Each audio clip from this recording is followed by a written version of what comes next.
religious leaders. Why? Because they believe in peace, they believe in justice, they believe in humanity, they believe in human dignity. The setting was quiet but full of weight, a private meeting between two men whose journeys, though rooted in different soils, were bound by the same faith and vision. Ibrahim Traore, the young revolutionary leader of Burkina Faso, sat across from Anwar Ibrahim, the long-struggled, long-dreamed Prime Minister of Malaysia. The air between them carried not just political matters, but something deeper, questions of identity, of faith, of Islam in its essence, stripped from the narratives forced by colonizers, corrupted rulers, and distorted media. Traore leaned forward, his voice calm yet filled with conviction. Brother Anwar, when people speak of Islam, they often forget its soul. They reduce it to rituals, to political games, to sectarian divides. But Islam, true Islam, is not about power or position. It is about liberation.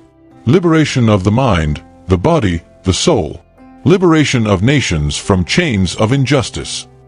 His words struck with the force of truth, carrying echoes of leaders past who had defended their people with courage. Anwar Ibrahim listened carefully. He had himself lived through trials, imprisonment, political betrayals, and still held firm to his principles. Yet here was this young African leader, speaking with a clarity that transcended age. Traore continued, Islam is not a cage of restrictions, it is a horizon of possibilities. Allah did not reveal the Quran to limit man, but to elevate him. The Prophet Muhammad, peace be upon him, did not come to suppress people, but to awaken them, to free slaves, to lift women to dignity, to bring justice to the orphan, and to challenge the arrogance of kings and empires.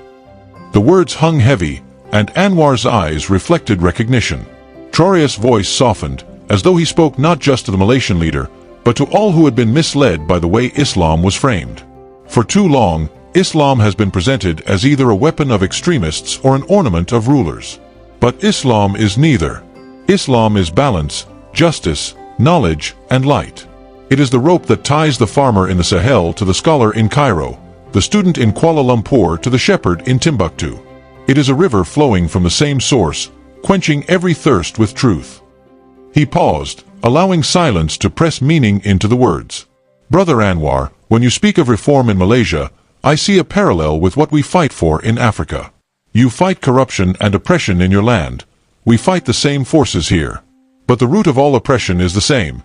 It is the abandonment of true Islam, the Islam of compassion and justice, in exchange for the Islam of convenience or silence. Islam is not a veil to hide hypocrisy, it is a sword to cut hypocrisy down. Anwar nodded slowly, his fingers interlocked, his heart opening to this perspective. He had spent his life walking between the worlds of politics and faith, often torn by compromises. But Traore's words cut deeper, reminding him of the essence of what they were meant to uphold. And what of leadership? Anwar asked, his voice measured. How does Islam define a leader in this age where politics often corrupts faith? Traore leaned back, his eyes unyielding. A leader in Islam is not a ruler above the people. He is a servant among the people. When Abu Bakr became the first caliph, he did not build a palace. He said, if I do well, help me, if I do wrong, correct me. That is leadership. When Umar walked at night to feed the poor himself, that was leadership. When the Prophet himself stitched his own clothes, swept his own floor, shared in the hunger of his companions, that was leadership. And now, today, our leaders fly in private jets while their people starve. This is not Islam. This is betrayal. The passion in Traore's words carried the weight of generations. We must return Islam to its purity, not in slogans, not in forced piety, but in action. Islam is justice in the market. Islam is fairness in the courts. Islam is mercy in the streets. Islam is knowledge in the schools. Islam is defense of the oppressed. If our leadership does not carry these, then it is not Islamic leadership. It is tyranny in disguise. Anwar exhaled deeply, visibly moved. His decades of struggle in Malaysia had been centered around reform, but hearing the young Burkinabe leader connect it so directly to Islam's essence gave it new depth.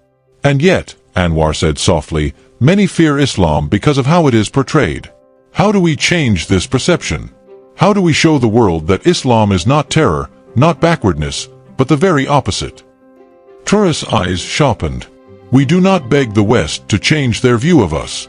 We live Islam as it is meant to be lived, and the truth will shine through. Did the Prophet seek permission from Caesar or Kisra to prove Islam was peaceful? No. He lived it, he embodied it, and even his enemies called him Al-Amin, the trustworthy. If we, as Muslims, return to embodying Islam, the world would see the light again. We are too worried about explaining ourselves, but the best explanation is demonstration. The Burkinabe president's voice grew more resolute. When I speak to my people, I remind them that Islam is not a religion of